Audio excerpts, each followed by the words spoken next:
Hey everyone, Robert Ferringo of Doc Sports, back with the number one team. I know you guys have been counting down with me. You've been waiting for this one. I mean, you should have figured it out by now, right? The number one team in the NFL power rankings, the Kansas City Chiefs. And who better to talk about the number one team in the NFL than Tony George, the man, the myth, the legend. We will get to Tony in 1 second. If you have been enjoying these videos, counting down my NFL power rankings, be sure to like and subscribe to the Doc Sports YouTube channel. You'll be alerted to free plays, general analysis from some of the top minds in the sports betting industry, like Tony George. Also, take advantage of that $60 link in the description. You see the banner above me. That's $60, same as cash. Click on it. You can use it towards any handicapper for any package in any sport that you want. But I mean, let's be honest, it's football season, right? We want football picks. And yes, that $60 is applicable to the early bird special full season package that we're running right now. So take another $60 off that already discounted price. All right, Tony, number one team heading into the season. Now, this is tricky though, right? They're the defending Super Bowl champions, but one of the mistakes that a lot of bettors make is that, especially early in the season, is that they're betting on teams as if they were the same as last year, right? Mm-hmm. New season, new group of guys, new team. Am I right to have Kansas City? Are they heading into this season right now the best team in football, in your opinion? Did I get that right? Well, they have the best quarterback in the NFL, and that is a huge plus. Obviously, everybody knows I grew up in Lincoln, Nebraska, which is 3 hours from Kansas City, then lived in Kansas City 12 years. So I've been a Chiefs fan, so I was knee-high to a grasshopper, but I keep that bias out of it. But at the end of the day, you got to have a quarterback to win in the NFL. It's been proven.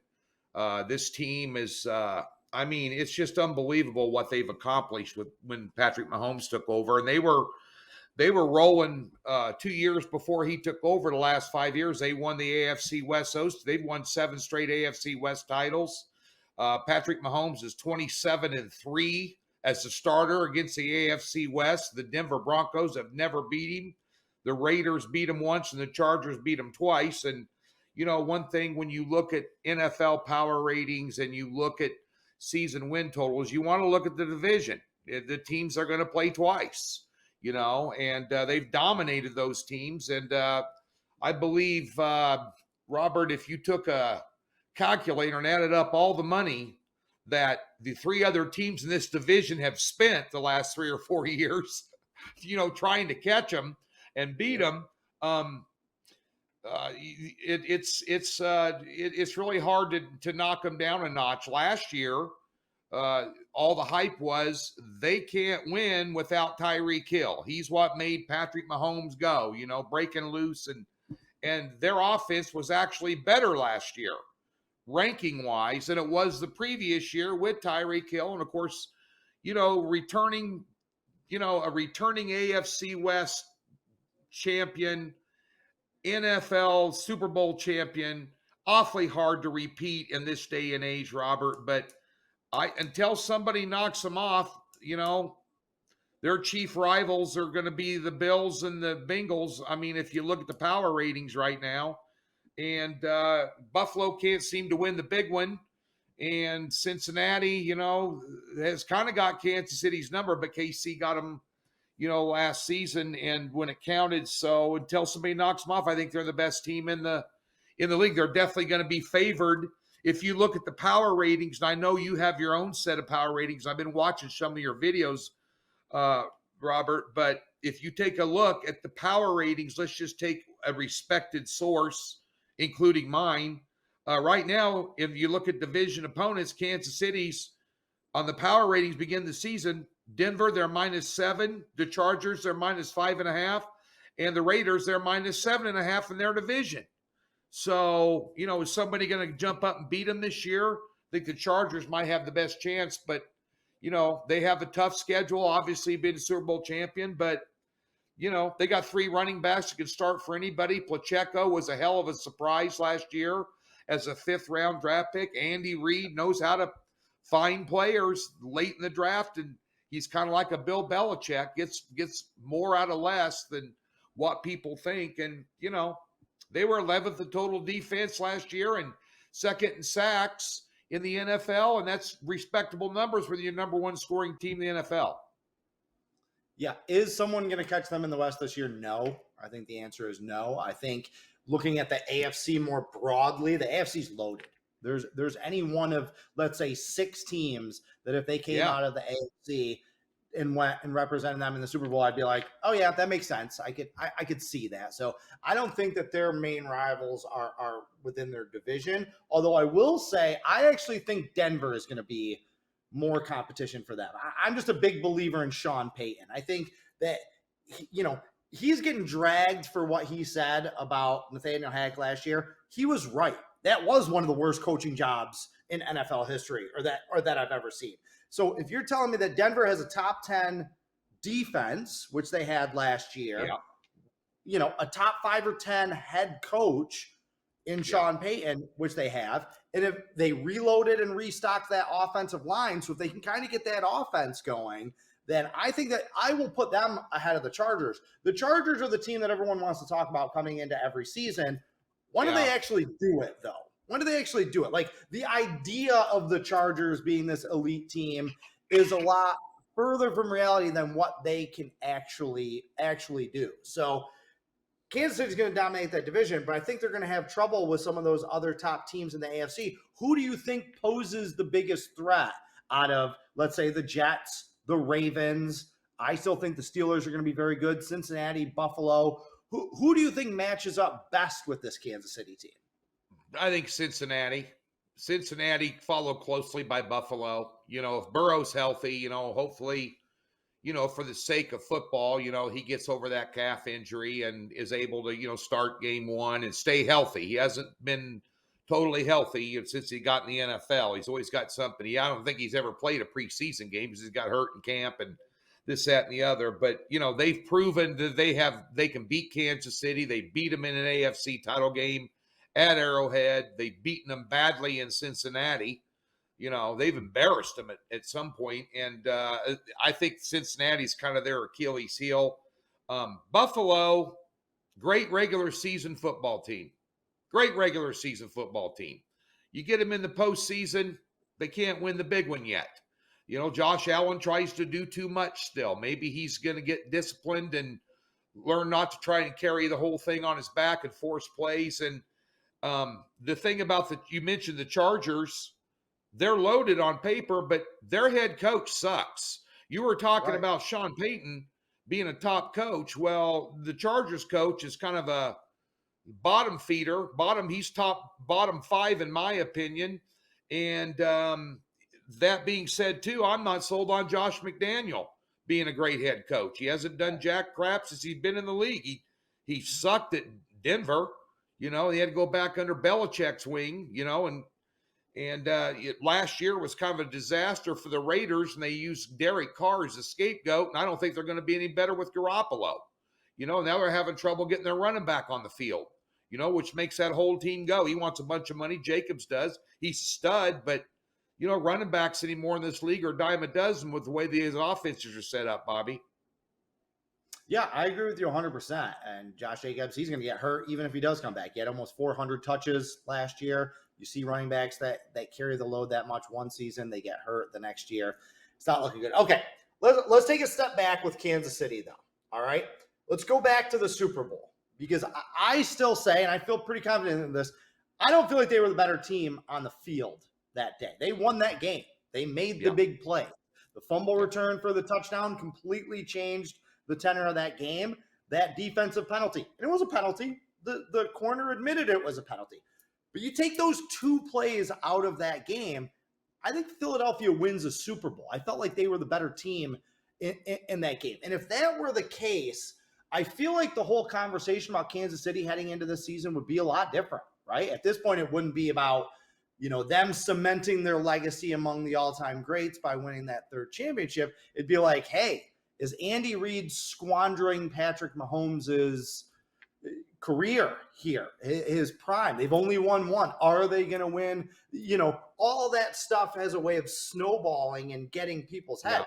So with that in mind, if we accept that premise going into the season, are there more weaknesses on this team than maybe we care to admit? Like, are we getting blinded by the fact that they're the Super Bowl champions? You know, first of all, just going back to the Super Bowl, the one thing about Kansas City, playing Kansas City, is you can't leave the door open and you cannot drop your guard because they can strike from anywhere, anytime, and you cannot make bonehead mistakes against them like they did with the defensive penalty. I mean, the first half of that game, Philly dominated them. They dominated them. They shut them down. They kept Mahomes in check. Now, you could say, he was running around with that bad ankle, basically beat him on one leg. I mean, Kansas City finds ways to win. The year they beat San Francisco in the Super Bowl, they were down 10 with 7 minutes left, and they won by 10. They were down in each one of their playoff games that year by double digits in every playoff game and won by double digits. You got to play them full 4 quarters. They have weaknesses, mainly in stopping the run up front. Now they got rid of Jones and they picked up a great draft pick and a rush end. They got another rush end in free agency. I think they're going to be better up front. They tend to be crappy in the first half of the season every year on defense, and they get better. And by the time the playoffs roll around, they play better defense. That's just a Spagnuolo special, their defensive coordinator here. But I think if you overlook Kansas City or you undervalue them, you're going to be in big trouble. They're one of the few teams in the NFL they're going to be favored in every game, So you're going to find some opportunity, maybe early this game against Detroit. That was up around 8 or 9 at one point, on a Thursday night, they're not in mid-season form. And of course, you have teams like the Jets and the Lions that got an awful lot of hype coming into this season, Robert, with the Aaron Rodgers acquisition, the way Detroit played last year. But Detroit still didn't help themselves defensively a whole lot, so they're going to have to outscore a lot of people. And that's really not, something that I'm enthused on getting behind, especially the season win total in a very tight division. But I do think Kansas City's win total 11.5 might be a game too high. I think they're going to face some adversity this year. I'd lean under that 11.5 just a little bit. I actually agree with you that there probably is some adversity around the corner waiting for them. And it's interesting you talk about the value, being undervalued, overvalued with this team. Kansas City went 6-11 against the spread last year in the regular season. They've had a losing record against the spread 3 straight regular seasons, and they are only 21-29 against the spread in their last 50 games. Now, with teams like this, great teams, right? They're thinking championships. They understand Andy Reid, Patrick Mahomes. They understand that the first lines of their obituary are being written in the playoffs and in the postseason. Okay, right. They don't care as much about the regular season. They don't need to blow teams out. They don't have that motivation that some teams carry through the regular season where they just want to go out and dominate teams and win by 20, 27 points. So when you take that kind of motivational disadvantage, they're like, call us in January when the playoffs start. Yeah. And you add on the fact that everyone knows how great they are. The public respects them so much. The odds makers respect them so much that they're bouncing up those numbers, adding a point here, a point and a half here. When you put those factors together, that's where you see a team go 6-11 against the spread. Should we expect anything different from Kansas City this year? Or is this a team that, as much as you hate to do it, you hold your nose and bet against them every week, and that'll probably end up being more profitable? I think if you bet against them every spread for 17 games, you're going to have money in your pocket. I do. I think that they remind me a lot. And of course, every week you're going to get everybody's best shot. It's like playing Alabama, and they remind me a lot of when Golden State was winning all those titles, and Golden State during the regular season just took days off for no apparent reason whatsoever. Right. The same thing, call me in early May. Let us know when the playoffs start. We'll win enough. We'll win our division. The Lakers suck. The Suns were no good back then. They were just beating the dog piss out of everybody when they wanted to. When they wanted to flip a switch, it's not that easy in the NFL. There's a lot more guys on the field, a lot more scenarios that can exist. But, you know, the other thing, too, is here it's going to be interesting because Eric Bieniemy, the offensive coordinator, left.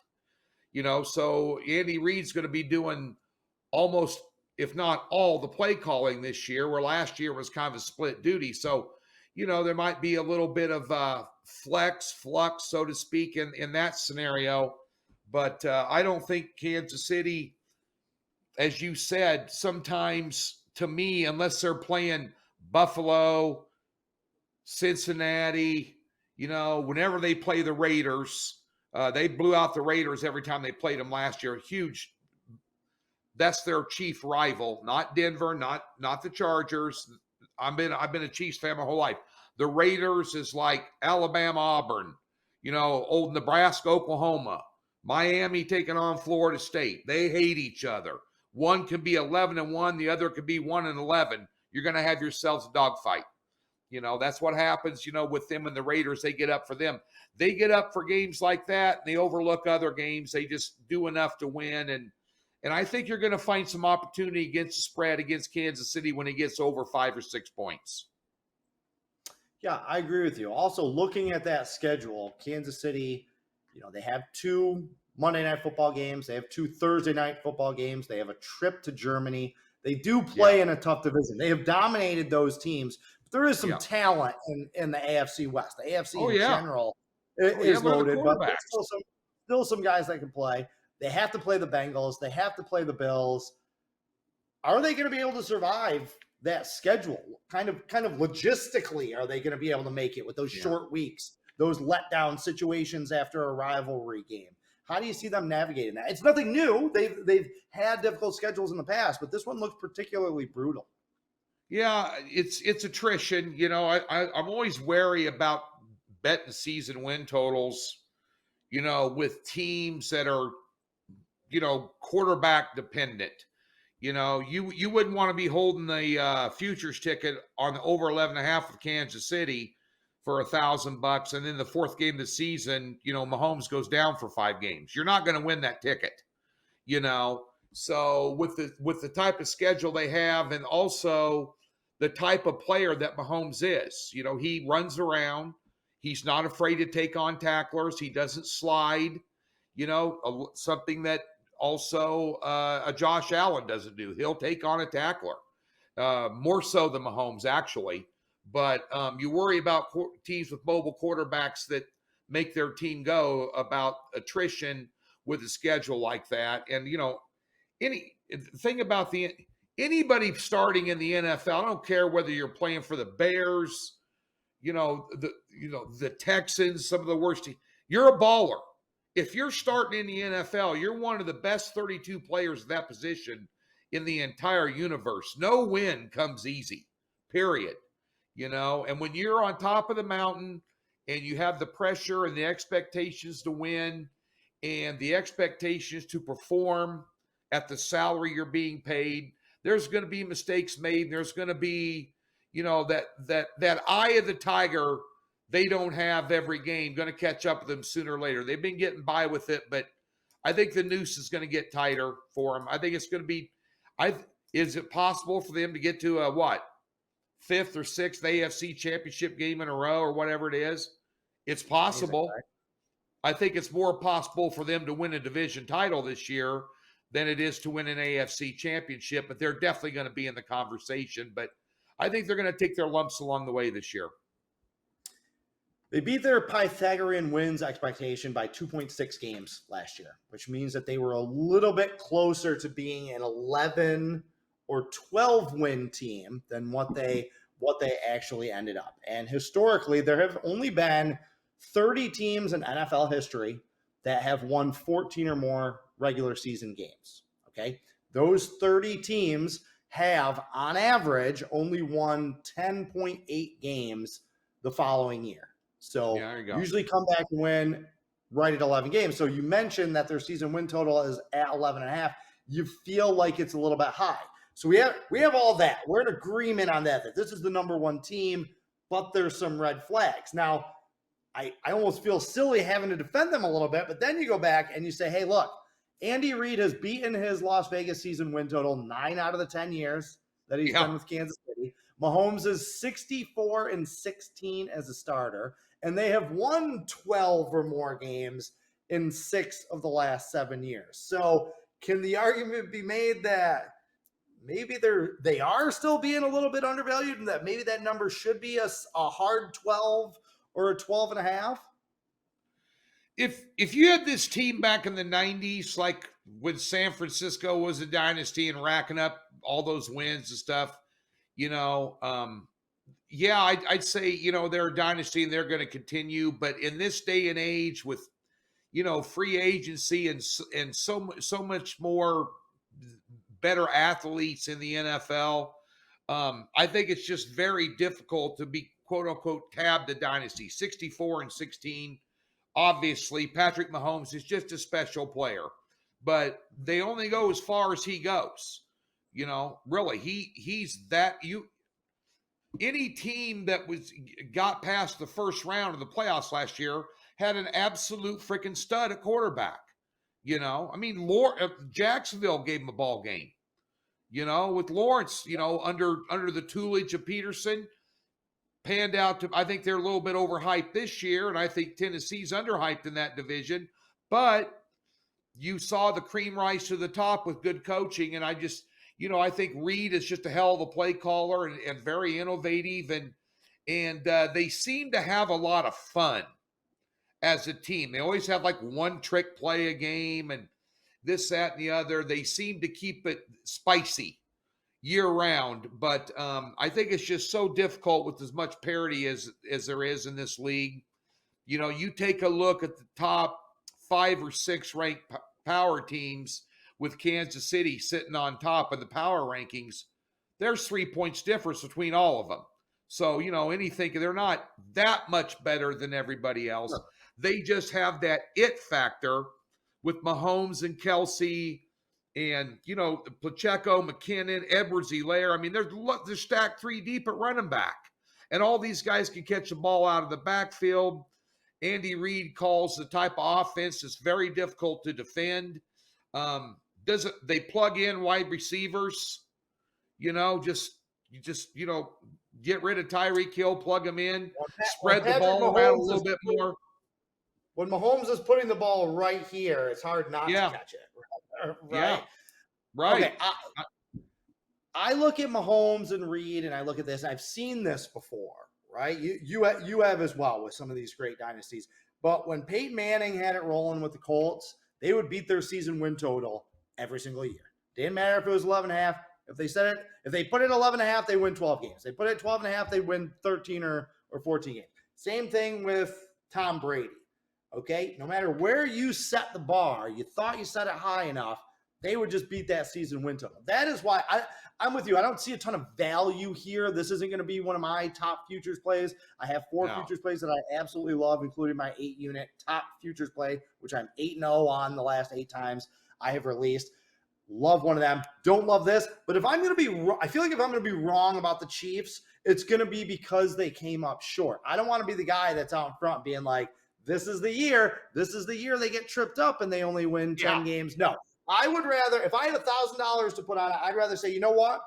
I'm going to bet on the Chiefs going over because they're a dynasty and they're the best team in the NFL. And if they don't get there, you just kind of shrug your shoulders and say, hey, I put my money on Patrick Mahomes and Andy Reid, and, they didn't get it done. So I think they can split this year with the Chargers and the Broncos, 1-1 versus going 2-0 against them, that sort of thing, sweeping both of them.